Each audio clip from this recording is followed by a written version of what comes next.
বাংলাদেশে বিনিয়োগের এখনই সময়, চীনের ব্যবসায়ীদের প্রতি প্রধানমন্ত্রী 16 সমঝোতা স্মারক বিনিময়। অরাজনৈতিক আন্দোলনে রাজনৈতিক উস্কানি দিচ্ছে বিএনপি, অভিযোগ ওবায়দুল কাদেরের, আন্দোলনকারীদের ধৈর্য ধরার আহ্বান। এক যুগেও সরানো গেল না কারওয়ানবাজার আড়ত, যাত্রাবাড়িতে স্থানান্তরে নানা অজুহাত ব্যবসায়ীদের।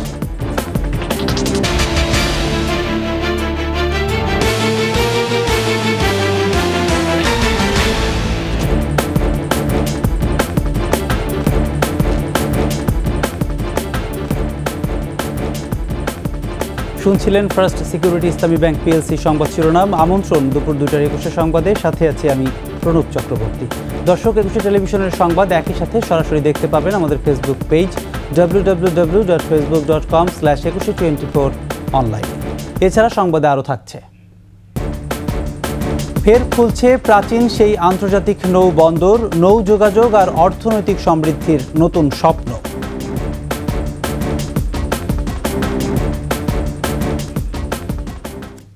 চীনের ব্যবসায়ীদের বাংলাদেশে বিনিয়োগের আহ্বান জানিয়ে প্রধানমন্ত্রী শেখ হাসিনা বলেছেন, বাংলাদেশে বিনিয়োগের এখনই সময়।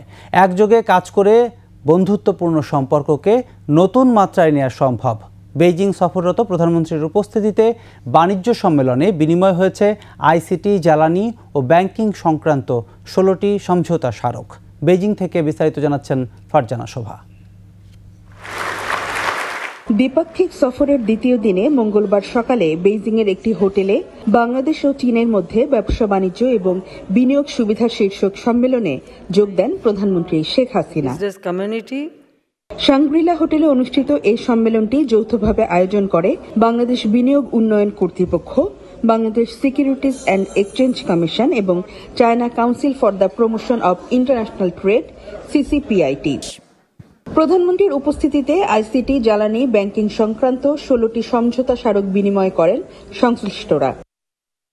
বিনিয়োগের জন্য চাইনিজ ব্যবসায়ীদেরকে বাংলাদেশের প্রধান খাতগুলোকে বিবেচনা করার পরামর্শ দেন প্রধানমন্ত্রী Sheikh Hasina. I also urge Chinese investors to explore portfolio investment in Bangladesh. The Bangladesh Securities and Exchange Commission is actively working to further develop our capital markets. এছাড়া বাংলাদেশের সম্ভাবনাময় সেক্টর তথ্য প্রযুক্তি, পর্যটন, কৃষি, প্রক্রিয়াজাতকরণ শিল্প এবং উন্নয়ন খাতে বড় ধরনের বিনিয়োগ নিয়ে আসতে চাইনিজ উদ্যোক্তা ও বিনিয়োগকারীদের আহ্বান জানান তিনি। The government is actively promoting the growth of ICT sector, offering incentives for startups, investing in tech parks, and fostering an ecosystem that encourages innovation and entrepreneurship. প্রধানমন্ত্রী বলেন, জ্বালানি ও নবায়নযোগ্য জ্বালানি সেক্টরেও চাইনিজ বিনিয়োগের বিপুল সম্ভাবনা রয়েছে। Our huge domestic market, the markets that are adjacent to us hold endless opportunity for entire region. সরকার প্রধান বলেন, বাংলাদেশটি কোনো ইতিবাচক বিনিয়োগের যোগ্য প্রতিদান দেয়। বাংলাদেশে এখন সর্বোচ্চ বিনিয়োগ বান্ধব পরিবেশ বিরাজ করছে উল্লেখ করে প্রধানমন্ত্রী শেখ হাসিনা চায়নার ব্যবসায়ীদের বাংলাদেশে বিনিয়োগের আহ্বান জানিয়েছেন। তিনি বলেন, সস্তা শ্রম, যোগাযোগ ব্যবস্থার উৎকর্ষ সাধন এবং সরকারের বিনিয়োগ বান্ধব নীতির কারণে বাংলাদেশ এখন দক্ষিণ এশিয়ার মধ্যে সবচাইতে আকর্ষণীয় বিনিয়োগের স্থান। দুই দেশের সরকারের ঐকান্তিক প্রচেষ্টার মাধ্যমে আমদানি রপ্তানির ঘাটতি কমিয়ে বাণিজ্যে নতুন সুবাতাস বইবে এমন আশাবাদও ব্যক্ত করেন তিনি। ফারজানা শোভা, 21 টেলিভিশন, বেইজিং, চায়না। বিএনপি ও তাদের সমমনারা অরাজনৈতিক আন্দোলনে উস্কানি বা ইন্ধন দিয়ে যেন বিশৃঙ্খলা সৃষ্টি করতে না পারে সে বিষয়ে সতর্ক থাকার আহ্বান জানিয়েছেন আওয়ামী লীগের সাধারণ সম্পাদক, সড়ক পরিবহন ও সেতু মন্ত্রী ওবায়দুল কাদের। আন্দোলনকারীদের জনদুর্ভোগ সৃষ্টি না করে সর্বোচ্চ আদালতের সিদ্ধান্ত পর্যন্ত ধৈর্য ধরার পরামর্শও দিয়েছেন। মাহমুদ হাসানের প্রতিবেদন। বঙ্গবন্ধু এভিনিউয়ে কেন্দ্রীয় কার্যালয়ে দলের যৌথ সভায় যোগ দেন আওয়ামী লীগ সাধারণ সম্পাদক ওবায়দুল কাদের। পরে সাংবাদিকদের সাথে কথা বলেন তিনি। কোটা সংস্কারের দাবিতে শিক্ষার্থীরা এবং পেনশন স্কিম প্রত্যাহারের দাবিতে আন্দোলন করছে বিশ্ববিদ্যালয়ের শিক্ষকরা। সরকার সতর্কতার সাথে পরিস্থিতি পর্যবেক্ষণ করছে বলে জানান ওবায়দুল কাদের। আন্দোলনকারীদের জনদুর্ভোগ সৃষ্টি না করে সর্বোচ্চ আদালতের সিদ্ধান্ত পর্যন্ত ধৈর্য ধরার পরামর্শ দেন তিনি। সব পক্ষের কথা শুনে আমি মনে করি দেশের সর্বোচ্চ আদালত, অ্যাপিল বিভাগ বাস্তবসম্মত একটা সিদ্ধান্ত নেবে। বিএনপি ও তার সমমনা অরাজনৈতিক আন্দোলনে উস্কানি বা ইন্ধন দিয়ে যেন বিশৃঙ্খলা সৃষ্টি করতে না পারে সে বিষয়ে সতর্ক থাকারও আহ্বান তার। বিএনপি এবং তাদের সমমনস্কদের, শিক্ষার্থী এবং শিক্ষকদের দাবির বিষয়টাকে উস্কানি দিয়ে, ইন্ধন দিয়ে যাতে দেশে একটা বিশৃঙ্খলার আবহ তৈরি করতে না পারে সে ব্যাপারে সারা বাংলাদেশে এই রাজধানীতে সর্বত্রই আমাদের সাবধান থাকতে হবে। বিএনপি সবকিছুতেই রাজনীতির গন্ধ খোঁজে, অথচ খালেদা জিয়ার জন্য আইনগত পদক্ষেপ বা দৃশ্যমান আন্দোলনই করতে পারেনি দাবি আওয়ামী লীগ সাধারণ সম্পাদকের। এমনকি বছরও কেটে গেছে, তারা আদালতে উপস্থিত থেকে খালেদা জিয়াকে বিরত। মাহমুদ হাসান, 21 টেলিভিশন, ঢাকা। বিকল্প নির্মাণ হলেও 2013 সাল থেকে প্রায় এক যুগেও সরানো যায়নি রাজধানীর কারওয়ান বাজারের আড়ত। সবশেষ গত ঈদ উল ফিতরের পর স্থানান্তরের কথা থাকলেও অনেকটা অদৃশ্য কারণে থমকে আছে প্রক্রিয়া। ব্যবসায়ীরা বলছেন এখনও কোনো নির্দেশনা তাদের কাছে নেই, আর উত্তর সিটি মেয়রের আশ্বাস দ্রুতই সম্পন্ন হবে স্থানান্তর প্রক্রিয়া। মানিক শিকদারের রিপোর্ট। মেগাসিটি ঢাকার ব্যস্ত ও গুরুত্বপূর্ণ এলাকা কারওয়ান বাজার। দেশের অন্যতম বৃহত্তম পাইকারি আড়ত এটি। দিনরাত 24 ঘন্টা জমজমাট এ বাজার। শাকসবজি, ফল আর বিভিন্ন পণ্য বুঝাই ট্রাকগুলো আসতে থাকে বাজারের বিভিন্ন রাস্তায়। শহরের কেন্দ্রে বিশাল এই আড়ত থাকায় যানজট এখানের নিত্যসঙ্গী। রাজধানীকে যানজটমুক্ত আধুনিক নগর হিসেবে গড়তে এ বাজার সরানোর পরিকল্পনা প্রায় 2 যুগ আগের। 2006 সালের 4 অক্টোবর ঢাকায় 3টি পাইকারি কাঁচা বাজার নির্মাণ প্রকল্প অনুমোদন পায়। এ লক্ষ্যে আমিনবাজারে 33 বিঘা, মহাখালীতে 7 বিঘা এবং যাত্রাবাড়িতে 5 বিঘা জমির উপর 3টি কাঁচা বাজার নির্মাণ শেষ করে সিটি কর্পোরেশন। 2013 সালে মার্কেট নির্মাণ শেষে বাজার স্থানান্তরের আলোচনা চললেও ব্যবসায়ীদের রাজি করাতে পারেনি সিটি কর্পোরেশন। প্রয়াত আনিসুল হক ঢাকা উত্তর সিটি মেয়র থাকাকালে কারওয়ান বাজার সরিয়ে নেয়ার উদ্যোগ নিলেও আজও তা বাস্তবায়ন হয়নি। এরপর আরও 11 বছর পার হলেও এখনও কারওয়ান বাজার ছাড়তে রাজি নয় অনেক ব্যবসায়ী। ভালো অবস্থান আছে, আমরা এখন সবাই আমাদের অনেক অসুবিধা হবে, এই জায়গায় লোকগুলো অনেক অসুবিধা হবে। এখান দিয়ে যদি মনে করেন গাবতলী চলে যায় তাহলে আমাদের একটু বেশি অসুবিধা হয়ে যাবে। যারা যেতে চান তারাও বলছেন নতুন বাজারের নানা সংকটের কথা। আমাদের এমন জায়গায় যাতে স্থানান্তর করা যেতে যে আমাদের কারওয়ান বাজার মতোই আমরা মানে স্বাচ্ছন্দ্যভাবে বিক্রি করতে পারবো, কাস্টমার চাহিদা পাবো। কিন্তু ওইখানে তো ওই ধরনের পরিবেশ নেই, এত বড় খোলা জায়গাও নেই। ব্যবসায়ী নেতারা বলছেন যাত্রাবাড়ি ও আমিনবাজারের অবকাঠামো এবং পরিবেশ ব্যবসা বান্ধব নয়। একটা হলো যাত্রাবাড়ি আর একটা হলো গাবতলী। গাবতলীর যে জায়গায়, সেই জায়গায় কোনো ক্রেতা সাধারণ যাওয়ার মতো কোনো উপযুক্ত পরিবেশে নেই। আর যে কাঠামো তৈরি হয়েছে সেই কাঠামোতে এই বৃহৎ ব্যবসা পরিচালনার মতো উপযুক্ত না। এই পরিস্থিতির মধ্যেই কারওয়ান বাজারের কাঁচামাল আড়ত যাত্রাবাড়িতে স্থানান্তরের ঘোষণা দিয়েছে ঢাকা উত্তর সিটি কর্পোরেশন। কিন্তু এই তথ্য জানেন না অনেক ব্যবসায়ী। আপনারা এখান থেকে সইরা যাইতে হইব, ওই জিনিসটা আমার কাছে এখনো আসেন। ক্ষুদ্র কাঁচামাল আড়ত ব্যবসায়ী নেতারা 6 দফা দাবি উত্থাপন করে নিজেদের অবস্থানে অটল। আমাদের যে বক্তব্য সেটা হলো উপযুক্ত পরিবেশ তৈরি হোক, আমরা কালকে সরে যাব। কিন্তু উনি তৈরি করবে কি করবে না এটা তো হলো ওনার সিদ্ধান্ত। তবে ঢাকা উত্তর সিটি মেয়র আতিকুল ইসলাম বলেছেন অবকাঠামো প্রস্তুত হয়েছে, স্থানান্তর প্রক্রিয়া দ্রুত সম্পন্ন হবে। যারা কারওয়ান বাজার থেকে যারা যাত্রাবাড়িতে যাবে তাদের দোকান বরাদ্দ দিয়ে দেওয়া হয়ে গেছে অলরেডি। সুতরাং এটি একটি বিরাট অগ্রগতি বলে আমি মনে করি। আমরা এতদিন পর্যন্ত দোকান তোমার বরাদ্দ দিতে পারিনি, ওনারা যেতে চায়নি। এখন ওনারা যেতে চেয়েছে এবং ওনারা বলেছে আমাদেরকে দোকান বরাদ্দ দেন। শহরের মধ্যে পাইকারি মার্কেট থাকতে পারবে না বলেও জানান মেয়র। আজকে কারণ বাজারকে যদি ক্লিন করতে পারি অটোমেটিক্যালি কিন্তু এই জায়গাতে সব জায়গা কিন্তু ক্লিন হয়ে যাচ্ছে। মানিক শিকদার, 21 টেলিভিশন, ঢাকা। বাণিজ্যিক গুরুত্ব বিবেচনায় অর্ধ শতাব্দী পর ফের চালু হচ্ছে সাতক্ষীরার বসন্তপুর নৌবন্দর। নতুন অর্থনৈতিক কেন্দ্র গড়ে ওঠার পাশাপাশি নৌপথে আমদানি রপ্তানি বাণিজ্যের প্রসার ঘটাবে বন্দরটি। অল্প সময়ে ভারত যেতে পারবেন দক্ষিণ পশ্চিমাঞ্চলের মানুষ। সাতক্ষীরার প্রতিনিধি মনিরুল ইসলাম মিনির প্রতিবেদন, জানাচ্ছেন খুরশিদ আলম মুকুল। রাজা প্রতাপাদিত্যের ইতিহাস সমৃদ্ধ সীমান্তবর্তী জেলা সাতক্ষীরা। সেই প্রাচীনকালেই কাকশিয়ালী, ইছামতি ও কালিন্দী নদীর মোহনায় কালীগঞ্জের বসন্তপুরে গড়ে উঠেছিল আন্তর্জাতিক নৌবন্দর। ব্রিটিশ শাসনামলে এখানে নোঙর করত ইস্ট ইন্ডিয়া কোম্পানির নৌবহরও। দেশ ভাগের পরও চলে আসছিল আন্তর্জাতিক নৌবন্দরটির কার্যক্রম। তবে 1965 সালে পাকিস্তান ভারত যুদ্ধের পর এটি বন্ধ হয়ে যায়। স্মৃতিচিহ্ন হিসেবে পড়ে আছে নৌবন্দরটির customs office, immigration office, staff quarter সহ বিভিন্ন জরাজীর্ণ ভবন। সাতক্ষীরার সাথে ভারতের 271 কিলোমিটার স্থল ও নৌ সীমান্ত ঘিরে ফের চালু হতে যাচ্ছে নৌবন্দরটি। জমি উদ্ধার করে দেয়া হয়েছে কাঁটাতারের বেড়া। শিগগিরই শুরু হবে অবকাঠামো উন্নয়ন। নদী পথে খরচ যেমন কম হয়, অল্প সময়ের মধ্যে পণ্য আনা নেওয়া করা যায়।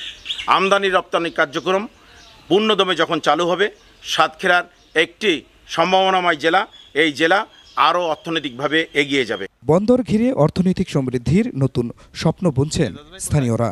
মানুষের আর্থসামাজিক উন্নয়নে বন্দরটি ভূমিকা রাখবে। অনেক কর্মসংস্থানের সুযোগ হবে। সর্বোপরি সাতক্ষীরা উন্নয়ন, সর্বোপরি দেশের অর্থনৈতিক উন্নয়নে অনেক ভূমিকা রাখবে বসন্তপুর নদী বন্দর। শতকরা 80% লোকের আপনার উপকার হবে এবং এলাকার লোকের উপকার হবে। বাংলাদেশের বড় আকারে একটি রাজস্ব এই বন্দর থেকে দেব বলে আমরা আশাবাদী। ব্যবসা বাণিজ্যের প্রসার ঘটবে, অর্থনৈতিক সমৃদ্ধি লাভ করবে এবং মানুষের যাতায়াতের যাত্রী পরিবহনও অনেক সুবিধা হবে। গত বছরে 13 নভেম্বর ভার্চুয়ালি বন্দরটির কার্যক্রমের উদ্বোধন করেন প্রধানমন্ত্রী শেখ হাসিনা। খুরশিদ আলম মুকুল, 21 টেলিভিশন। 21 টেলিভিশনের ব্যবস্থাপনা পরিচালকের দায়িত্ব গ্রহণ করেছেন প্রতিষ্ঠানটির পরিচালক রবিউল হাসান অভি। একই সঙ্গে দায়িত্ব পালন করবেন প্রধান নির্বাহী কর্মকর্তা হিসেবেও। পরিচালনা পর্ষদ সভায় সর্বসম্মতিক্রমে অনুমোদনের পর রবিউল হাসানকে প্রতিষ্ঠানটির ব্যবস্থাপনা পরিচালক ও প্রধান নির্বাহী কর্মকর্তার দায়িত্ব প্রদান করা হয়। সৃষ্টি লগ্ন থেকে 21-এর সঙ্গে যুক্ত রবিউল হাসান 1997 সালে কাজ করেছেন সাপ্তাহিক বিচিত্রায় এবং 1999 সালে যুগান্তরে। 2001 সালে 21-এর সম্প্রচার বন্ধের পরেও বছর দুয়েক যুক্ত ছিলেন প্রতিষ্ঠানটির সঙ্গে। পরে দক্ষতা উন্নয়নে পাড়ি জমান ইংল্যান্ডে। কাজের ফাঁকে সেখানেও যুক্ত হন এটিএন বাংলায় লন্ডন অফিসে। 2013 সালে তার মা প্রধানমন্ত্রী শেখ হাসিনার একান্ত সহযোদ্ধা, লেখক, সাংবাদিক, গবেষক ও সাবেক সংসদ বেবি মওদুদের অসুস্থতাজনিত কারণে দেশে ফিরে আসেন। বঙ্গবন্ধু শেখ মুজিবুর রহমানের রাজনৈতিক জীবন ও স্বাধীন রাষ্ট্র গঠনে ভূমিকা বিষয়ক গবেষণালব্ধ বই সম্পাদনায় যুক্ত হন। পরবর্তীতে সম্প্রচার ও বিপণন বিভাগের পরিচালক হিসেবে আবারও যুক্ত হন 21 টেলিভিশনের সঙ্গে। দায়িত্ব পালনকালে প্রধানমন্ত্রীর মানবিক অগ্রাধিকার প্রকল্প, আশ্রয়ণ প্রকল্প নিয়ে দেশের প্রত্যন্ত অঞ্চল ঘুরে নির্মাণ করেছেন ধারাবাহিক তথ্যচিত্র বদলে যাওয়া বাংলাদেশ। এছাড়া বঙ্গবন্ধু শেখ মুজিব মেমোরিয়াল ট্রাস্ট ও বঙ্গবন্ধু স্মৃতি জাদুঘরের সদস্য রবিউল হাসান অভি। পরিবর্তনে অঙ্গীকারবদ্ধ স্লোগান নিয়ে যাত্রা শুরু করা 21 টেলিভিশনের পুরনো ঐতিহ্য ফিরিয়ে এনে দর্শক প্রিয়তার শীর্ষে নিতে কাজ করবেন বলে অঙ্গীকার করেন 21 টেলিভিশনের ব্যবস্থাপনা পরিচালক ও প্রধান নির্বাহী কর্মকর্তা রবিউল হাসান অভি।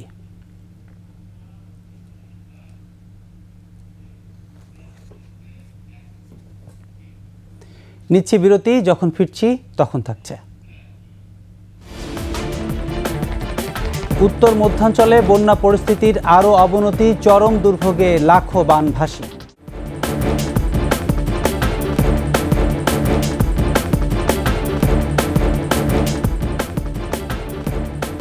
আবারও আমন্ত্রণ দুপুর 2টার 21 সংবাদ। টানা বৃষ্টি ও পাহাড়ি ঢলে নদ নদীর পানি বৃদ্ধি অব্যাহত থাকায় বন্যা পরিস্থিতির আরও অবনতি হয়েছে উত্তর ও মধ্যাঞ্চলের কয়েকটি জেলায়।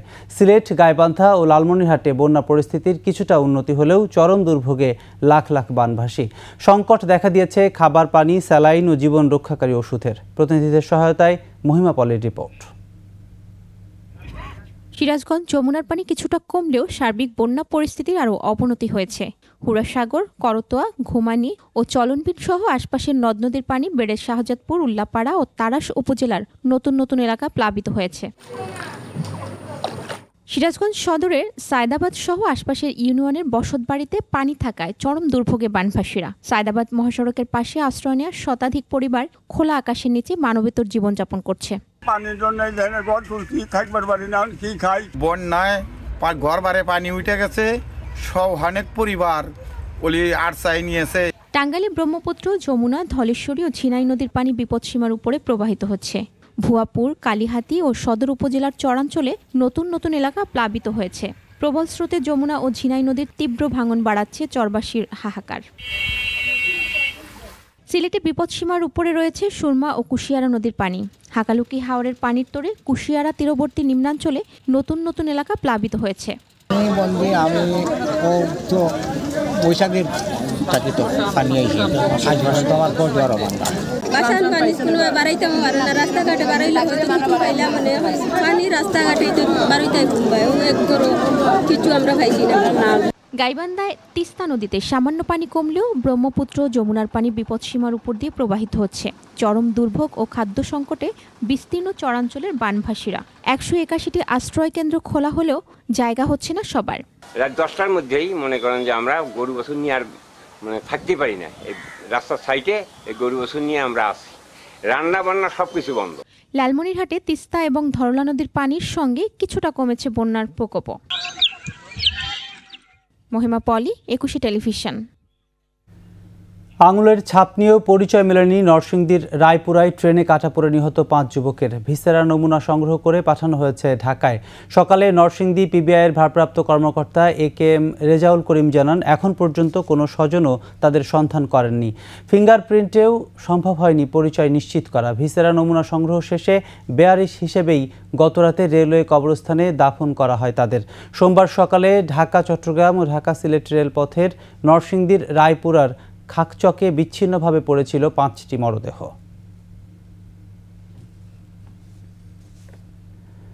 ভোলার মেঘনা নদীতে ড্রেজার ডুবির ঘটনায় 2 জনের মরদেহ উদ্ধার হয়েছে, তবে এখনও সন্ধান মেলেনি অন্য 3 জনের। সকাল 8টা থেকে দ্বিতীয় দিনের মতো যৌথভাবে উদ্ধার অভিযান চালাচ্ছে নৌ পুলিশ, ফায়ার সার্ভিস ও কোস্টগার্ড। ইলিশা নৌ থানার পরিদর্শক বিদ্যুৎ কুমার জানান, ড্রেজার মালিক নূরে আলম এবং শ্রমিক আরিফুর ইসলামের মরদেহ উদ্ধার করেছেন ডুবুরিরা। এর আগে গতকাল বিকেলে ডুবে যাওয়া ড্রেজার আফসানা 1 এর সন্ধান পাওয়া যায়। রোববার রাতে ভোলার গাজীপুর চরে মেঘনা নদীতে 5 জনকে নিয়ে ডুবে যায় ড্রেজারটি।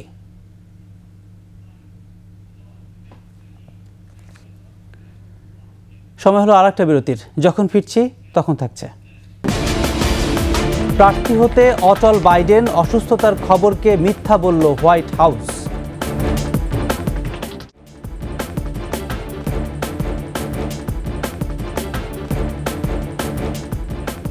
আবারও আমন্ত্রণ 21 সংবাদে। এবারে আন্তর্জাতিক সংবাদ।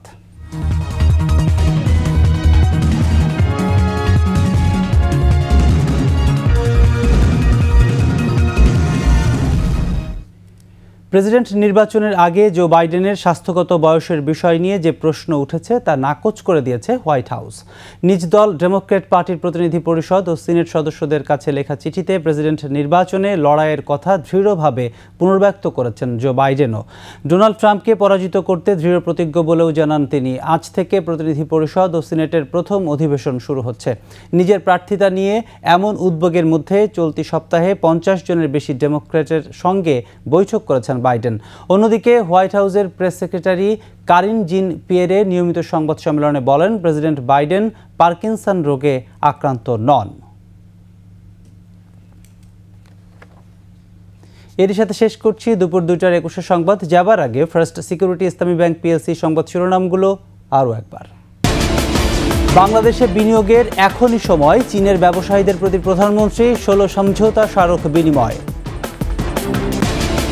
অরাজনৈতিক আন্দোলনে রাজনৈতিক উস্কানি দিচ্ছে বিএনপি, অভিযোগ ওবায়দুল কাদেরের, আন্দোলনকারীদের ধৈর্য ধরার আহ্বান। এক যুগেও সরানো গেল না কারওয়ান বাজার আড়ত, যাত্রাবাড়িতে স্থানান্তরে নানা অজুহাত ব্যবসায়ীদের।